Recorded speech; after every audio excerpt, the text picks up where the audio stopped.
All right, what's up? What's up? Make sure everything's working.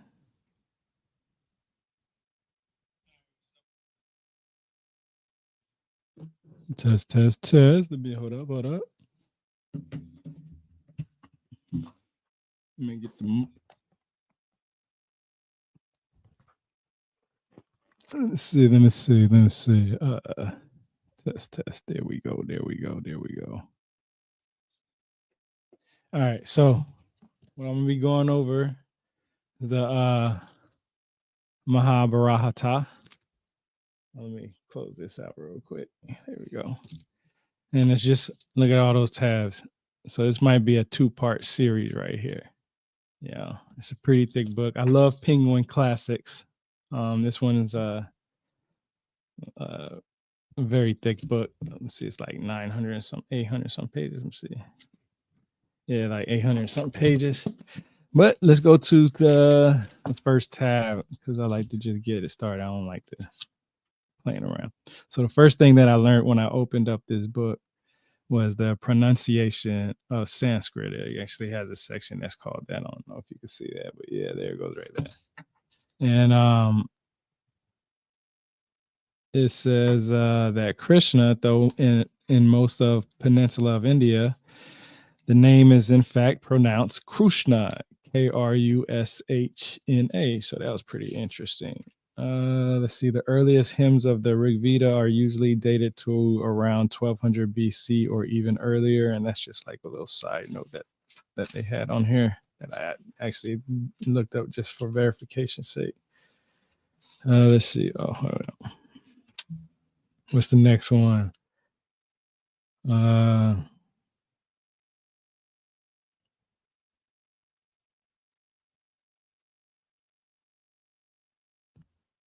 let's see. Okay, so this just basically talks about how there's been over 1 billion deaths, 660 million, 20,000 deaths. Dang, that's a lot. Okay, so it just talks about how many deaths there were. It's over a billion. And let's see. The next tab is let's see, Dharma. I was talking about this yesterday when I was in the space.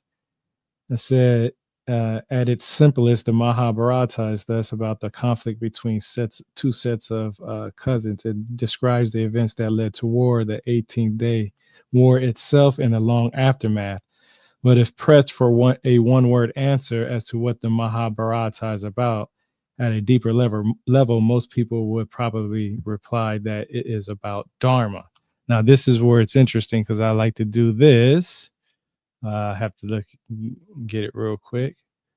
I made a video about the Mahabharata, and this is the perfect time for me to play the video with the help of AI. Because, like I said, I like AI because it helps me with some things, get some things out the way. Makes it easier because I do all this by myself. I'm almost done with my book, so man, I'm happy about that. But let me read what it says here, and then I'll bring up what my video. It says Dharma is not a concept that answers directly, and I think Gita was talking about that yesterday in my space on X. Because like I said, I wanted to do a live on this one because this was the next one, the next book, and it says basically. I say it again, Dharma is not a concept that answers directly or even approximately to any English term, which is why it has gone untranslated in this book, which means law, duty, or virtue, morality, even lot in life, all become moderately close, but none comes even close. So basically, it's everybody, if you hear somebody talking about Dharma, it's basically based on that person's interpretation. But like I said, it, it could be, which is, it says untranslated in this book. So, and then they give examples like law, duty, virtue, morality, even lot in life all come moderately close, but not comes close enough. So you got to look in everything between law, duty, virtue, morality, even lot in all life, and lot in life. So that's a lot, but that's interesting. So let me go ahead and hold on, bring this video up. This is going to be good. It's like I said, I like to make videos about this stuff. So here we go.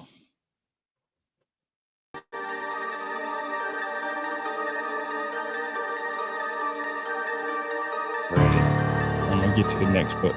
Here we go. It's about to start. The epic of Mahabharata, a timeless tale, the Mahabharata. An epic for the ages, a tale of family, duty, and destiny. It's a story that has captivated audiences for centuries, its themes resonating across time and cultures. Passed down through generations, the Mahabharata is more than just a story. It's a reflection of the human condition. It explores the complexities of life, the struggles of good versus evil, and the eternal battle between dharma, or righteousness, and adharma, or unrighteousness. This epic narrative, set in ancient India, revolves around the bitter feud between the Kauravas and the Pandavas, two branches of the Kuru dynasty. The stage is set for a clash of ideologies, a war that will determine the fate of a kingdom and echo through eternity. The Mahabharata's enduring power lies in its universality. It's a story about us, about the choices we make and the consequences we face. It's a reminder that even in the darkest of times, hope and righteousness can prevail. Seeds of discord, the Kuru family feud. At the heart of the Mahabharata lies a family torn apart by jealousy, greed, and the lust for power. The Kauravas, led by the eldest brother, the blind but ambitious Duryodhana, represent the forces of adharma. Their rivals, the Pandavas, Yudhishthira, Bhima, Arjuna, Nakula, and Sahadeva, embody dharma. The rivalry between these cousins festers from childhood, culminating in the great Kurukshetra war. Duryodhana, consumed by envy and fueled by his loyal but cunning advisor, Shakuni, plots to usurp the Pandavas' rightful claim to the throne. The feud escalates with each deceitful act, each betrayal, pushing the two sides closer to the brink of war. The Mahabharata becomes a cautionary tale of what happens when ambition and hatred are allowed to fester, poisoning the very roots of a family. The fateful dice game, Yudhishthira's downfall. The turning point in the epic arrives with a seemingly innocuous game of dice. Invited by the Kauravas to a tournament, Yudhishthira, the eldest Pandava known for his righteousness, falls prey to Shakuni's cunning and Duryodhana's manipulation. In a series of rigged games, Yudhishthira gambles away his kingdom, his wealth, and even his brothers, finally staking and losing himself and his wife Draupadi. This humiliation of Draupadi becomes a pivotal moment, igniting the flames of war. Yudhishthira's actions raise profound questions about dharma. Was it right for him to gamble in the first place? Was he right to stake his brothers and wife? These dilemmas form the crux of the Mahabharata's moral and philosophical exploration. Morality on trial, questions of dharma and karma. The Mahabharata delves deep into the complexities of dharma and karma. Yudhishthira, despite being a righteous man, makes choices that have devastating consequences. The epic doesn't shy away from portraying the grey areas of morality. It forces us to confront the fact that even the best of intentions can lead to suffering. The concept of karma, the law of cause and effect, is central to the Mahabharata. Every action, every choice has repercussions that ripple through the lives of the characters. The Kauravas' relentless pursuit of power through deceit and violence ultimately leads to their downfall. The Mahabharata reminds us that we are all bound by this universal law and our actions have consequences both in this life and beyond. Krishna.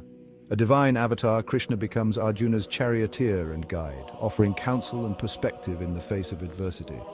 Krishna's teachings, encapsulated in the Bhagavad Gita, a sacred text within the Mahabharata, provide timeless wisdom on duty, righteousness, and the nature of the self. He emphasizes the importance of selfless action, performed without attachment to the fruits of one's labor. Krishna's role in the Mahabharata is multifaceted. He is a diplomat, a strategist, a friend, and above all, a teacher who guides the Pandavas on their journey towards Dharma. Though set in a distant past, the Mahabharata's themes resonate deeply in the modern world. It's a story about family conflicts, political intrigue, the struggle for power, and the importance of making ethical choices. We see echoes of the Mahabharata in our own lives, in the conflicts within our families, in the power struggles in our societies, and in the moral dilemmas we face every day.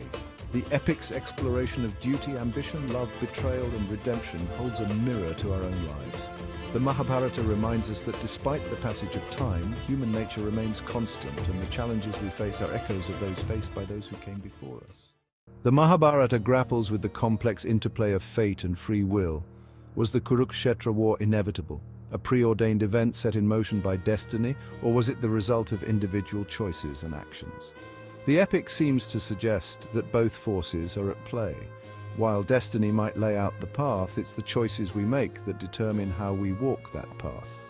The characters in the Mahabharata are faced with difficult decisions, moments where they must choose between right and wrong, duty and desire. The epic leaves us pondering the extent to which our lives are predetermined and the power we possess to shape our own destinies. The Kurukshetra war, the climactic battle of the Mahabharata, can be seen as a metaphor for the internal struggles we all face. The battlefield isn't just a physical space, it's a representation of the human heart, where the forces of Dharma and Adharma clash. Each character represents an aspect of our own selves. The Pandavas embody our aspirations for righteousness, while the Kauravas represent our darker impulses. The Mahabharata encourages us to examine our own inner battles and strive for victory over our negative tendencies. It's a reminder that the greatest battles are often fought within ourselves.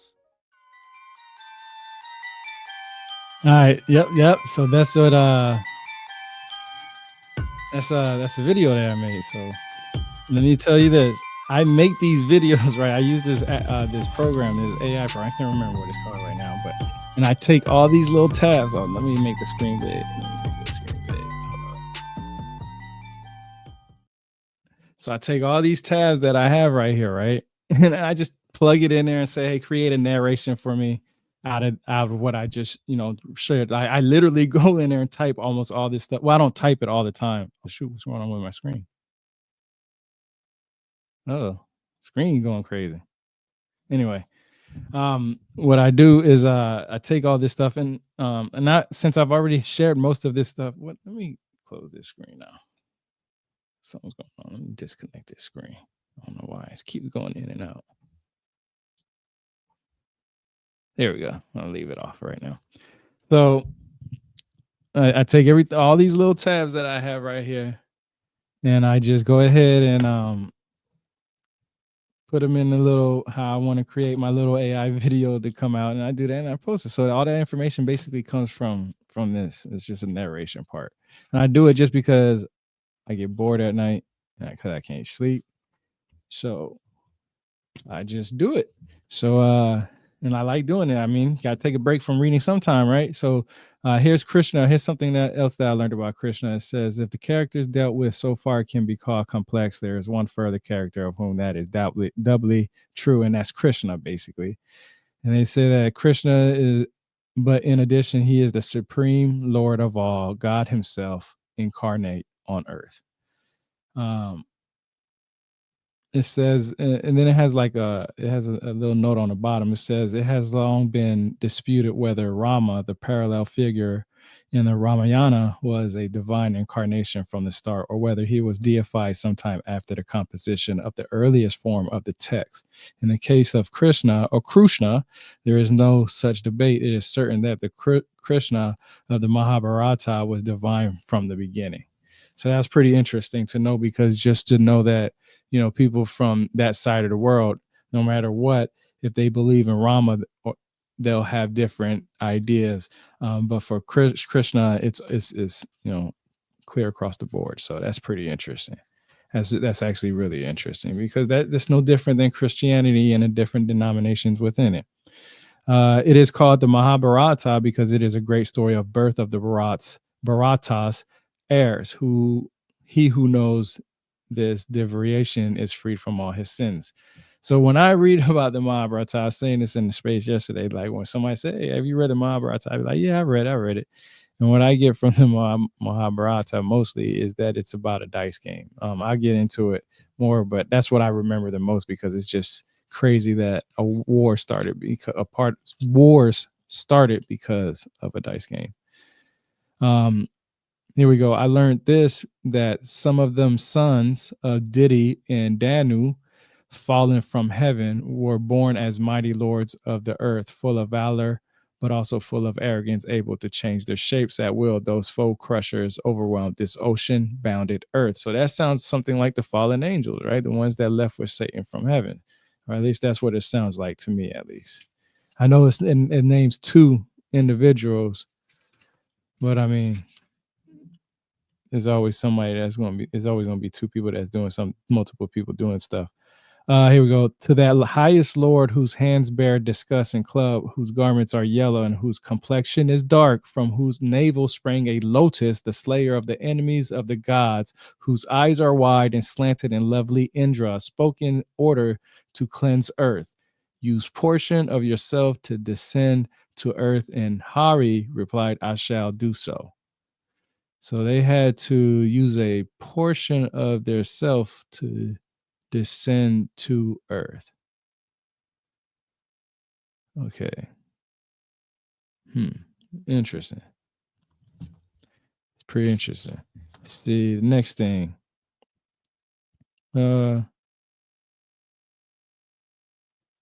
Kali, he was the man. Wait, let's see. King Doridana, the foolish, wicked bringer of disgrace to the Kurus, was born on earth from a portion of Kali. He was the man of ill omen, hated throughout the entire universe, who slew the whole world, the base man who sparked off the terrible enmity, which led to the deaths of so many. Okay, so it says Kali, right? It has a number one on there. I can't remember what they call it. I just call them notes. I can't remember what their exact footnotes. I think that's what they're called. And it has a number one on there, and it says on the bottom the name of the worst throw in dice and of the worst of the four ages of the world, personified as a powerful evil being. And that was next to Kali. So that's pretty interesting. And I'm not sure if that's just mentioning King Doradana, because that's the name. It's just right after Kali, and that's when it ends the sentence, basically. So it's pretty interesting. Let's see. Okay, this is what I thought was interesting, because everybody knows who Anu is, or An, from the Sumerian and Anuna / Anunnaki individuals. And this is where I learned that the Mahabharata actually has an individual named Anu in there, spelled exactly the same, Anu. And it says, how did it come to it? It says Paruvas. I'll probably be saying that wrong anyway, but whatever. Has 6 sons by the Apsaras or Vasi, including Ayas. Ayas too has 6 sons, including Nahasa, and Nahosa has 6 sons, including Yayati. Yayati has 2 wives, the Vayani and Sarmistha, from who he gets 5 sons. And then after that, I'm not going to name all those, but at the end of all that, it says Anu. It says Anu, Anu. And these are supposedly, let's see, just a basic lineage of individuals, but gods in a sense. So it's pretty interesting to know that Anu is not just from the Sumerians, but also the Indus Valley civilization. Let's see, where's that?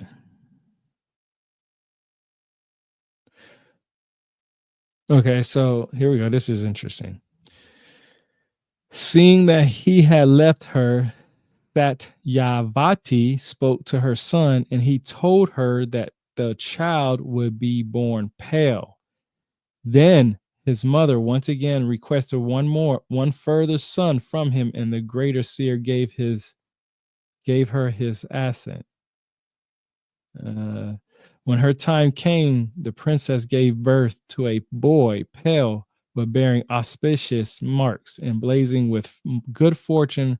From him in turn were born those mighty Bowin, the 5 Pandavas. Okay. Why did I Why did I? Okay, I might. It's a whole bunch. So let me see something real quick. No,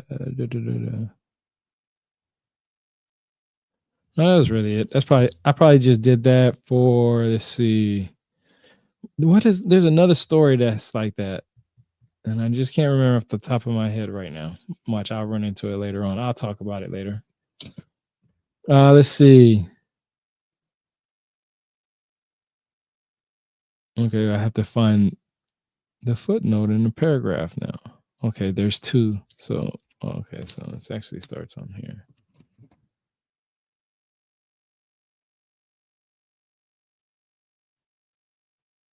Okay, let's see. Fire which pervades the entire world first sprang from water. I'm gonna say that again. Fire which pervades the entire world first sprang from water. The thunderbolt with which the demons were slain was fashioned from the bone of Dathika. The blessed god of war is utterly mysterious, for he is said to be the son of fire, of Kritika stars, of Siva, and of Ganga. Okay. That's I think I marked that just because it's I'm trying to understand why it says fire which pervades the entire world first spring from water. That's pretty interesting to me, but that's why I marked that. Let's see. Um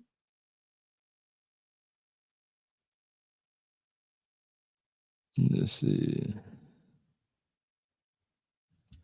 Okay, that's just about the king of the demons. Who's the demons? Let me see. Where's the one at? Okay, the king of the demons that I learned from the Mahabharata is this individual spelled Vrsaparvan. I don't even know how to say that, but Vrsaparvan. Vesapavan, I guess. I don't know, but that's the king of the demons and keeper of this world. That's pretty interesting. I never remember that till now. Let's see. King Bhagadata,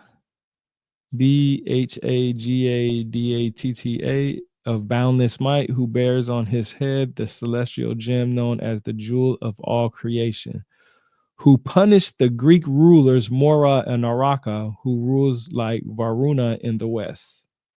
Okay, that's pretty interesting. So that means they have a battle. So that means I should go look in the Greeks. Let me mark this. I'm gonna go back this in the Greeks, see what I can find on that, and see what get more information from that. Hold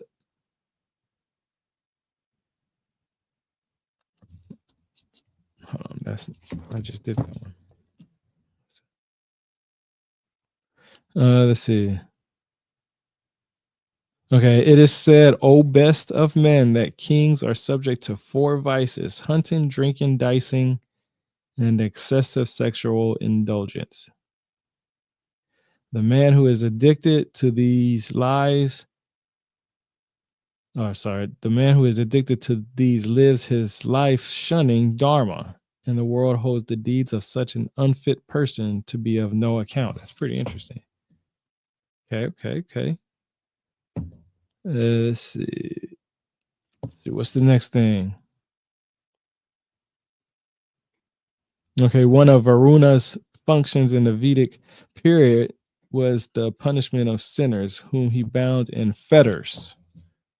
Wow. Okay. So he punished people. Let's see.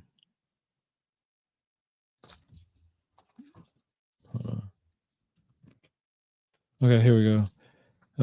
It says Siva agrees. Okay, I guess this is about asking for a weapon, because I can definitely tell this is about asking a weapon, because it says Siva agrees but warns him that improperly used, the weapon will destroy the entire world. After instructing Arjuna in its use, he returns to heaven.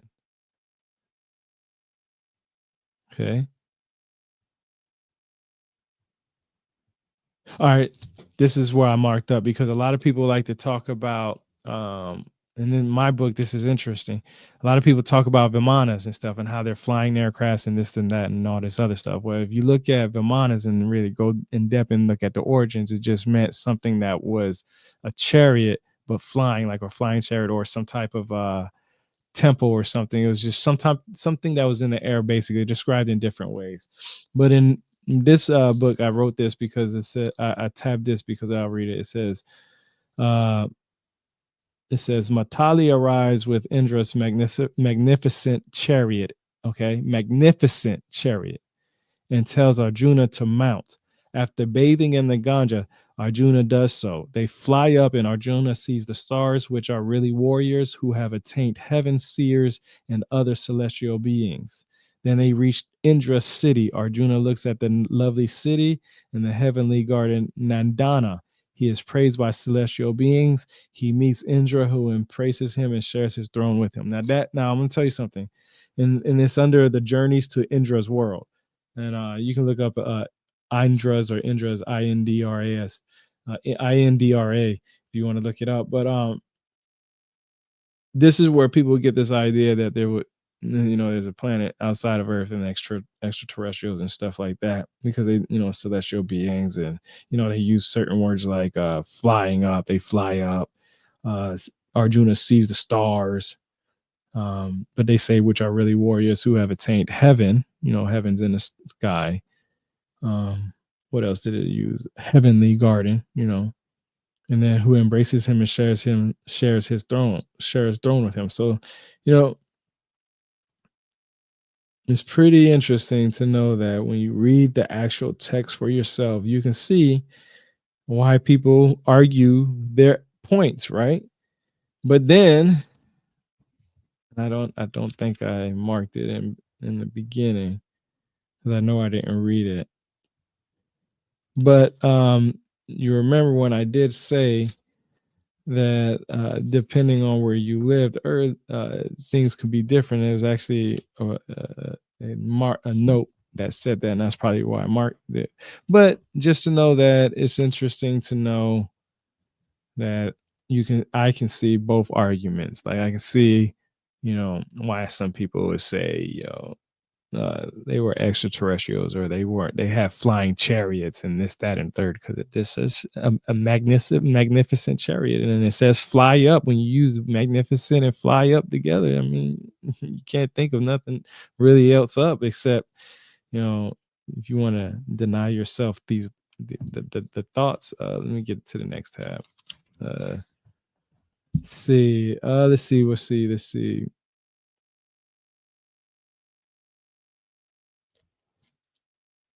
Nah, that's not a good one. That's nothing really. All it is about a birth of a mighty son.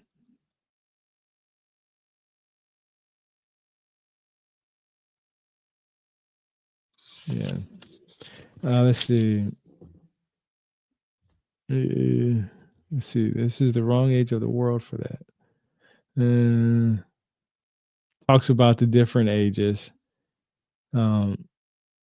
The Qatar age, KRTA age. I'm not going to get in depth with that because that's a lot to read. I'm not here to read the whole thing. I'm just here to spark an interest in buying the book and reading it. You should get this book, so you can stop having other people tell you what the Mahabharata says. You can see for yourself.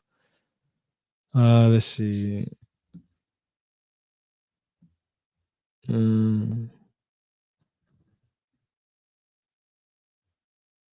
Okay, Markandeya asks Krishna for an explanation of what he has seen. Krishna answers, he is Narayana and all the gods. He is the source of all that is sacred. He takes on human form to overcome evil. He is the creator and destroyer of all. He has shown Markandeya the world hidden within himself during the dissolution. When Brahma awakes, he will recreate it. Markandeya assures Yudhishthira that Krishna sitting before him is the same greatest of gods, and that he should place trust in him. Okay.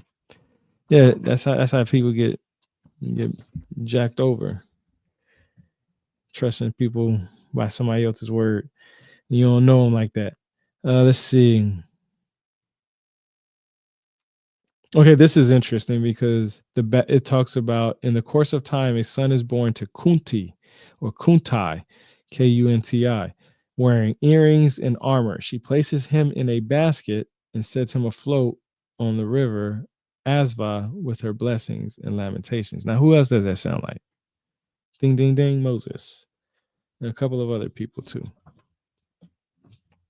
But it's been, I guess, back in those days, it was normal for people to put their babies in baskets and have the water take their child to some unknown destination full of crocodiles, alligators, hippopotamuses, and all this other stuff. And they just gonna put their child in the damn old basket. Man, what kind of people were they back then?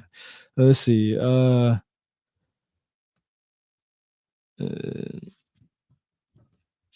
that's not a good one. I gotta read the whole thing on there. I have a certain way that I put these tabs, and I have to read the whole thing to understand it. I'm not doing that. Like I said,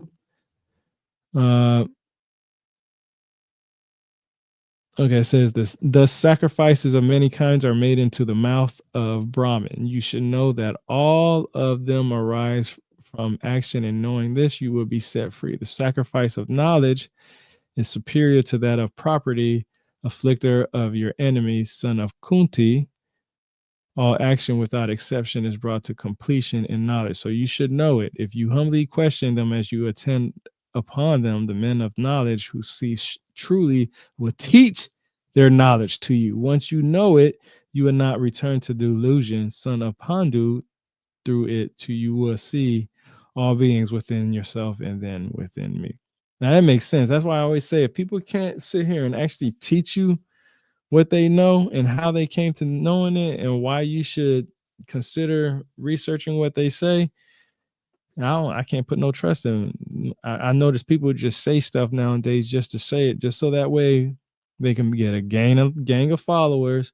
You know, all these people that give them this money, this, that, and the third. And then when you actually question them with something, they skip all that and go to the person that that asks the same question that you hear in every single group over 50 million times. It's about time we start asking different questions because we already done asked enough questions where we got enough answers for it. Now it's time for these new questions. New time, not it's time for the new ones.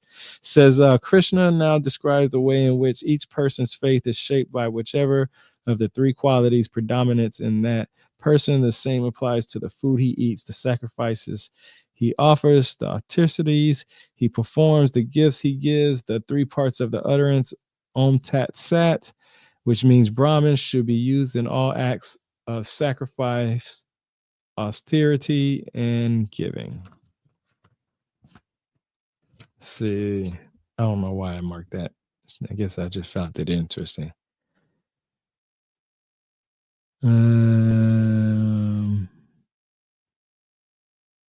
So this one mentions chariot, but it's not mentioning anything about flying or anything like that. And I think the only, let's see, I'm trying to see why I marked it.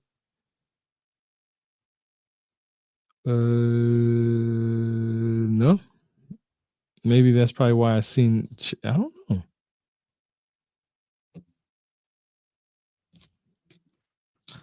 I don't know. It's pretty interesting. Oh, I know why. Because it says soldiers, right? And I think the last one was it had mentioned soldiers, and so it was stars in the midst of the what? Yeah, I was probably just trying to put two to two together because I just seen it and I went back to go look at it. Krishna, incarnation of Vishnu, who is the youngest of the group of gods known as the Adityatas. I don't know how to say it. Adityas is junior to Indra, the principal member of the group. So that's interesting. Let's see.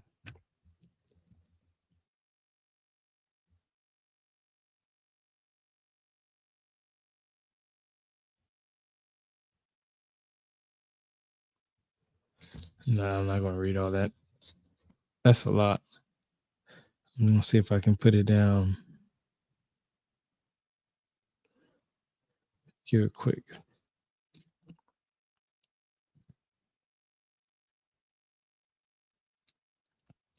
That is a lot. So it's just about the fire thing.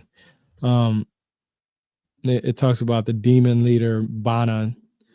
Oh man, my stomach hurting. I got something. Gotta give me something to eat. Let's see. What is it?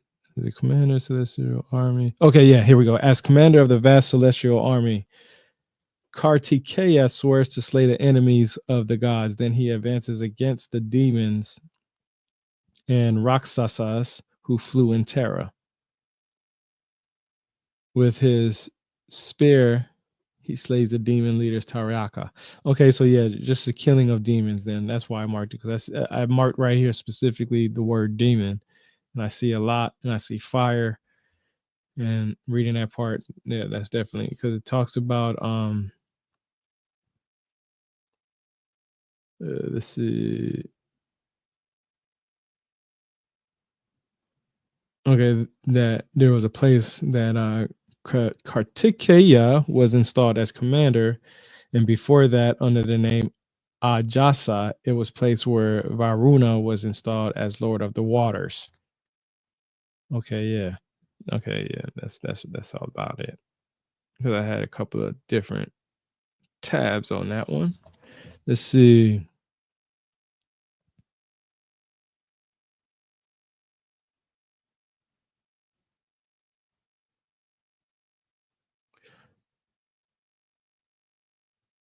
Let's see. Okay, so Yudhishthira now asks Krishna how Asvathaman could have slain so many great warriors. Krishna explains that he had gained the help of the great Lord Siva, to whom, and I said Siva, to whom the whole world owes its existence. Okay. The whole world owes its existence. I know it should say Shiva, but it says Siva. Or maybe not.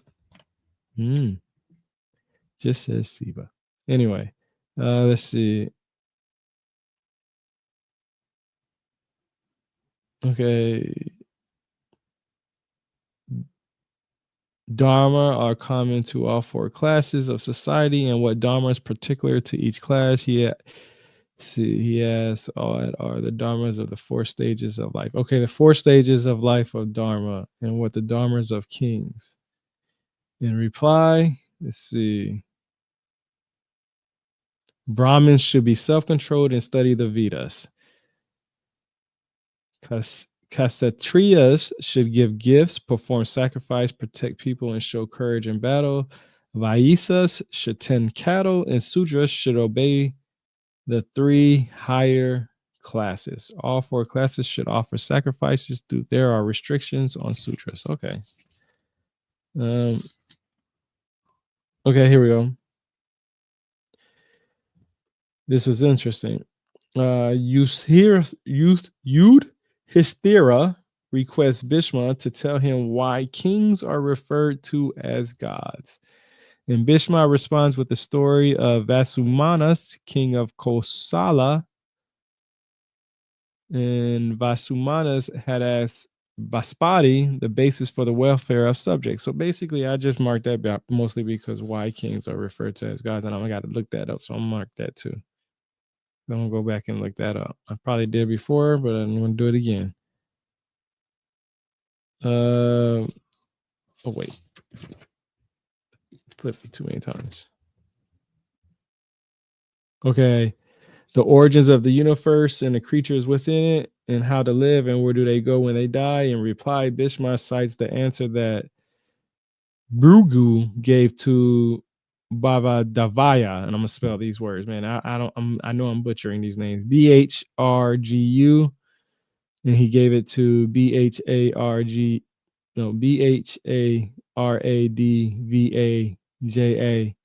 when he asked him the same question. So so basically said that everything first originated from a primal being named Manasa. Mental power. That's what Manasa means. Manasa means mental power. So everything first originated from a primal being named mental power. He created the lotus from which was born Brahma, the Lord of creation. He described how Manasa, in his form as Brahma, first created water and then from water created the other elements. He stated that all five elements are present in every being, whether immediately obvious or not. The elements also determine the properties of sensory perceptions. He described the various vital breaths that maintain life and explained that all these contain the five element fire. Okay. See, fire is very important back then. Even fire is important as in the Bible too. You most of the time got the burning bush. I mean, come on, God was in the burning bush. Let's see. Okay, Brahma was born from a lotus that grew from his navel. Then a demon named Madhu was born from the darkness. Vishnu slew him, thus gaining his name Madhusudana, slayer of Madhu. Okay. I think I just marked that just because that was a pretty crazy description. What happened in the Mahabharata? Okay, here, this is what I always talk about a lot. Okay, a human month is one day and night for the ancestors. A human year is one day and night for the gods. The Krita age lasts for 4,000 years of the gods, with a dawn and dusk of 4,000 years each. Each of the three succeeding ages is shorter by 1,000 years, and its dawn and dusk are both shorter by 100 years. So that's pretty interesting. Everything on the earth's surface is absorbed into the earth, which is now as bare as the shell of a tortoise. And in turn, each element yields up its sensory property to the next and dissolves. That just sounds like tectonic plates being moved, right? Sounds like it to me. Let's see.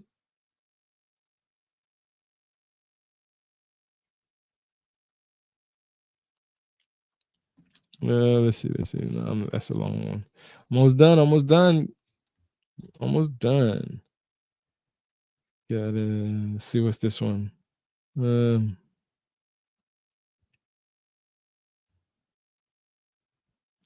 Okay, the Ganga flows through heaven as well as on earth. Ganga.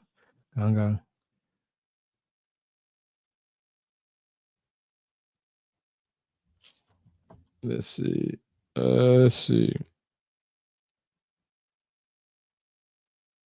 Okay, here we go.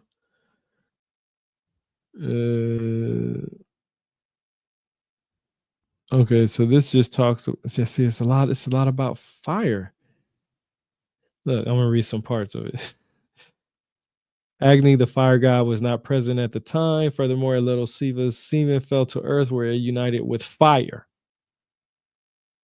Then here we go, fire. He told them to seek out fire, but they could not find him. A frog told them fire was hiding in the waters. Fire cursed frogs to have no tongues and went to hide elsewhere. The gods blessed frogs to be able to make all kinds of sounds. And elephant told them fire was hiding in an asvatha tree.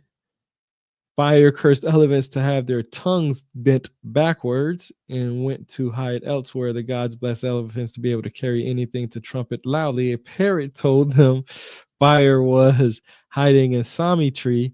Fire cursed parrots to be speechless. The gods blessed parrots to be able to talk charmingly like a child or an old man.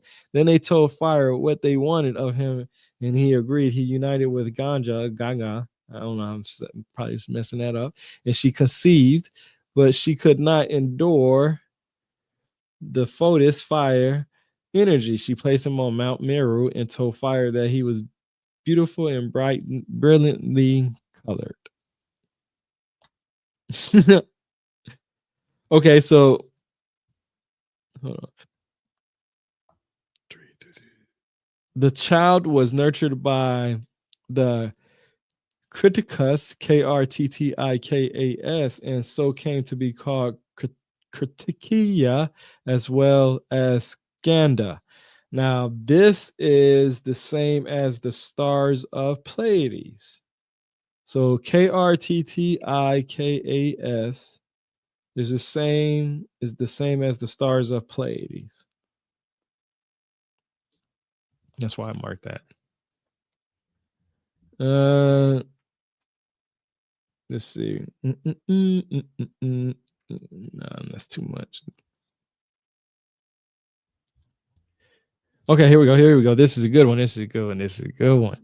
It says Krishna begins his account of Brahman's discourse. When a man's good karma is exhausted, he begins to indulge in harmful practices that lead to death or even suicide.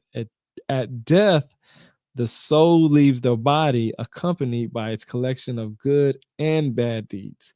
This world is the world of deeds, and it is in this world that creatures attain the rewards of their good and bad deeds.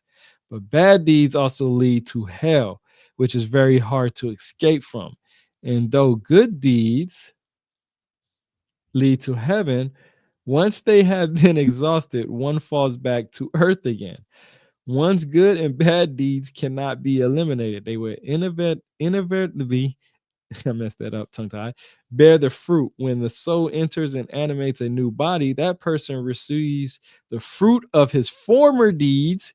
And as these deeds come to be exhausted, new ones accumulate for as long as he remains ignorant of the yoga of release. Happiness can be achieved only through virtue, and virtuous people keep the world on the paths of Dharma. But the yogi who attains release is greater than the merely virtuous. The man who attains release must be free of all passions, his senses conquered. He passes beyond the pairs of opposite. The way to release is through yoga, through which one attains Brahman. Krishna adds that his great mystery leads to the highest felicity. Dang. It's pretty deep, right? Pretty deep, pretty deep, pretty deep. I think at least. Let's see.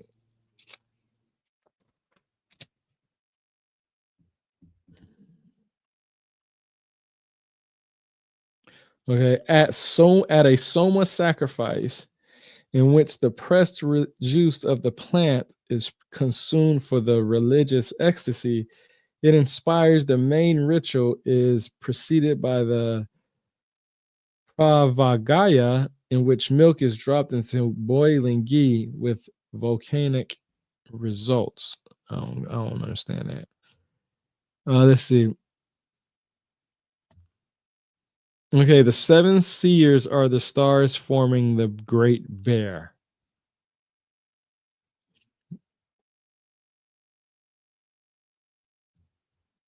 I don't know what. Let me see. Okay, it just talks about gold. It's talking about how the beauty of gold and how they shone like the seven seers alongside the gods in heaven. So that's how bright it was, or amazing to look at, or beautiful, or whatever. Okay, food was. I don't know why I marked this. So I'm gonna have to read this.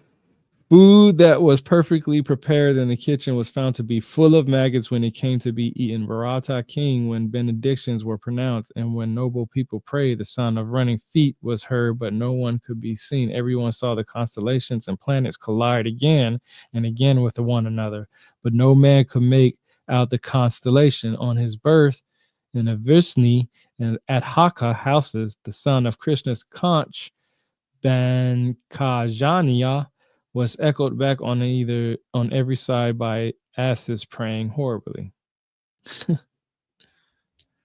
But why? Okay, okay. I don't know why I marked that part.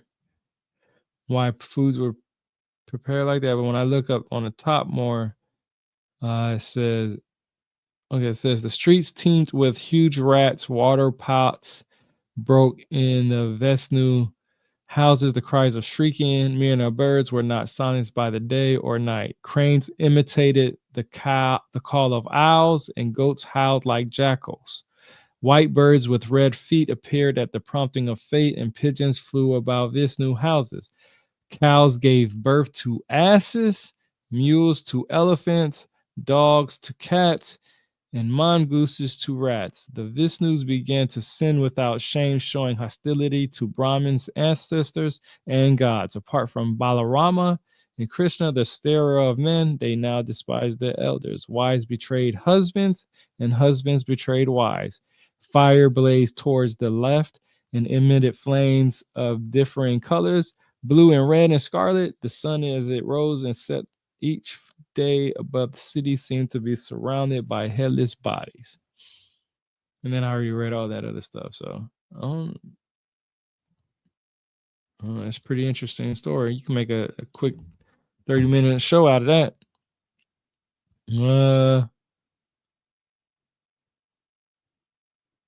Okay, I guess this is a description of Krishna. This is why I'll just read it. I ain't even gonna get into it. And Krishna, with his long lotus eyes, the measureless hero, the bearer of Kant, discussing club, four-armed, with yellow garments, dark complexion, Krishna, who rode before my chariot in his mighty splendor, burning the armies of his foes, consuming them with his fiery energy, so that I could then slaughter them with arrows. Okay, so that's just a description of Krishna, dark complexion. But some people say he's not black, but they don't understand. I'm doing an article on the word black and all that other stuff too. Watch, I'm about to hit y'all up with some knowledge on that, because I think a lot of people misuse that word. Let's see. Let's see. This is at the end. Two more. So let's see. Okay, let's see who he who rises. He who rises at dawn recites the Bharata gains the reward to do.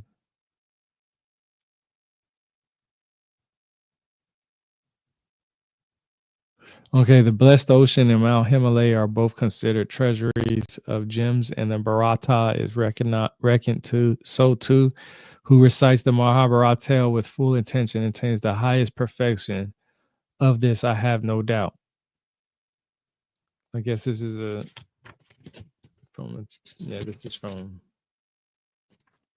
Let's see. Okay, this is from the Sutta spoke. This was the tale that King Janamejaya heard that the best of Brahmins tell in intervals during the sacrificial rite, and he was filled with the greatest wonder. Okay, so it's just a tale. So that I guess I found that interesting on how to the highest perfection. Let's see you can be how to become the highest Brahmin, I guess. All right, so let's see. I got one more tab. This last tab is basically key to names and glossary. Agni being let's see. All gods, a group of deities, notionally including all the gods. All gods, that's what they call them. Let's see. That's about it. So let's see. This was the Mahabharata. Let's see. What's the next book that I'm going to do? Let me go to my website. I'm going to post later on if there's a certain book y'all want me to go over, because I have not all my books on my website, but I have all the books that I've read multiple times, because I usually don't put them on my website until after I've read them at least 3 times. And I know which ones I have because I have a color code for my tabs. When you open up my book, the first tab is always going to be red. And that's how I know I haven't read it many times. Because I usually put it just on the top or on the side somewhere, like where it doesn't actually stick out. It's usually on the first couple of pages. But anyway, let's see. Knowledge is power. It's under the knowledge is power tab too. Got a lot of books, got over 200 and something books just on my website by itself, and I still have to add some more books on there. The Rig Veda. A Penguin Classic, translated by Wendy Doniger. So the Rig Vita is the next. So I have to do a video on it because, like I said, but I'm gonna play this video because a lot of people didn't see it earlier, and I'm gonna play this video so they can get a quick glimpse of what I shared, and they can be like, okay, yeah, I'll watch the rest of it, and then I'm gonna close it out. But I appreciate y'all coming in, and I don't know, maybe sometime in the next 3 or 4 or 5 days I'll do the next video. But here's the video for the people who just came in. This is what I talked about.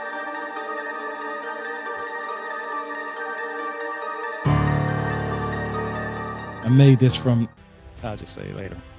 The epic of Mahabharata, a timeless tale, the Mahabharata. An epic for the ages, a tale of family, duty, and destiny. It's a story that has captivated audiences for centuries, its themes resonating across time and cultures. Passed down through generations, the Mahabharata is more than just a story. It's a reflection of the human condition. It explores the complexities of life, the struggles of good versus evil, and the eternal battle between dharma, or righteousness, and adharma, or unrighteousness. This epic narrative, set in ancient India, revolves around the bitter feud between the Kauravas and the Pandavas, two branches of the Kuru dynasty. The stage is set for a clash of ideologies, a war that will determine the fate of a kingdom and echo through eternity. The Mahabharata's enduring power lies in its universality. It's a story about us, about the choices we make and the consequences we face. It's a reminder that even in the darkest of times, hope and righteousness can prevail. Seeds of discord, the Kuru family feud. At the heart of the Mahabharata lies a family torn apart by jealousy, greed, and the lust for power. The Kauravas, led by the eldest brother, the blind but ambitious Duryodhana, represent the forces of adharma. Their rivals, the Pandavas, Yudhishthira, Bhima, Arjuna, Nakula, and Sahadeva, embody dharma. The rivalry between these cousins festers from childhood, culminating in the great Kurukshetra war. Duryodhana, consumed by envy and fueled by his loyal but cunning advisor, Shakuni, plots to usurp the Pandavas' rightful claim to the throne. The feud escalates with each deceitful act, each betrayal, pushing the two sides closer to the brink of war. The Mahabharata becomes a cautionary tale of what happens when ambition and hatred are allowed to fester, poisoning the very roots of a family. The fateful dice game, Yudhishthira's downfall. The turning point in the epic arrives with a seemingly innocuous game of dice. Invited by the Kauravas to a tournament, Yudhishthira, the eldest Pandava known for his righteousness, falls prey to Shakuni's cunning and Duryodhana's manipulation. In a series of rigged games, Yudhishthira gambles away his kingdom, his wealth, and even his brothers, finally staking and losing himself and his wife Draupadi. This humiliation of Draupadi becomes a pivotal moment, igniting the flames of war. Yudhishthira's actions raise profound questions about dharma. Was it right for him to gamble in the first place? Was he right to stake his brothers and wife? These dilemmas form the crux of the Mahabharata's moral and philosophical exploration. Morality on trial, questions of dharma and karma. The Mahabharata delves deep into the complexities of dharma and karma. Yudhishthira, despite being a righteous man, makes choices that have devastating consequences. The epic doesn't shy away from portraying the grey areas of morality. It forces us to confront the fact that even the best of intentions can lead to suffering. The concept of karma, the law of cause and effect, is central to the Mahabharata. Every action, every choice has repercussions that ripple through the lives of the characters. The Kauravas' relentless pursuit of power through deceit and violence ultimately leads to their downfall. The Mahabharata reminds us that we are all bound by this universal law, and our actions have consequences both in this life and beyond. Krishna.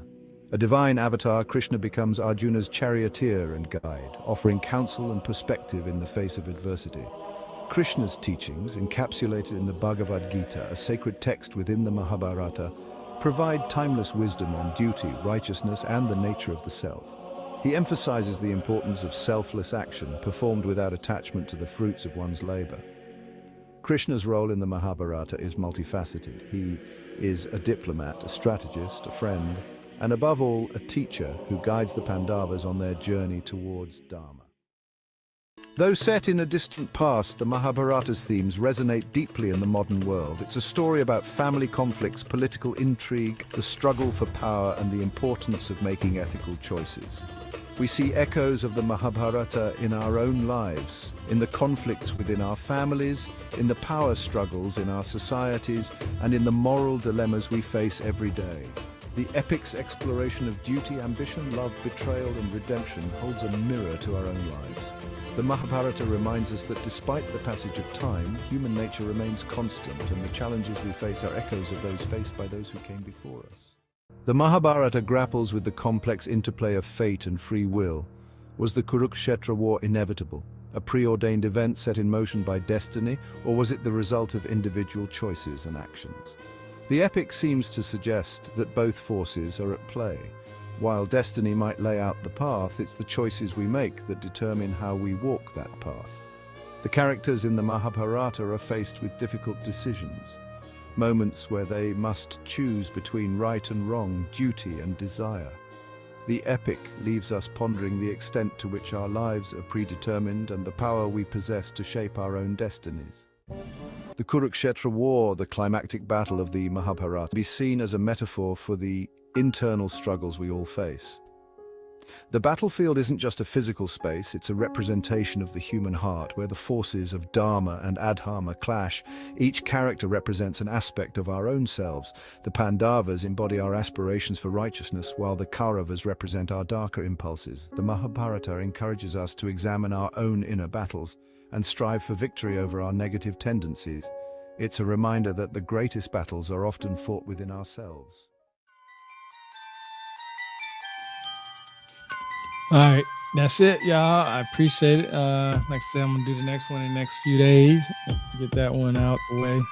I'm gonna do the video. Like I said, it's the rig Vita. So it's gonna be the same thing what I do with this book. But y'all take it easy. If there's anything that y'all want to, like I said, go to my website, rebirthoftheword.com. Go to the Knowledge is Power section. And you'll see all the books that I have labeled on there. I have over 200 something books in there. If there's a book that you want me to go over specifically, let me know. Just hit me up in the message. All right, y'all take it easy.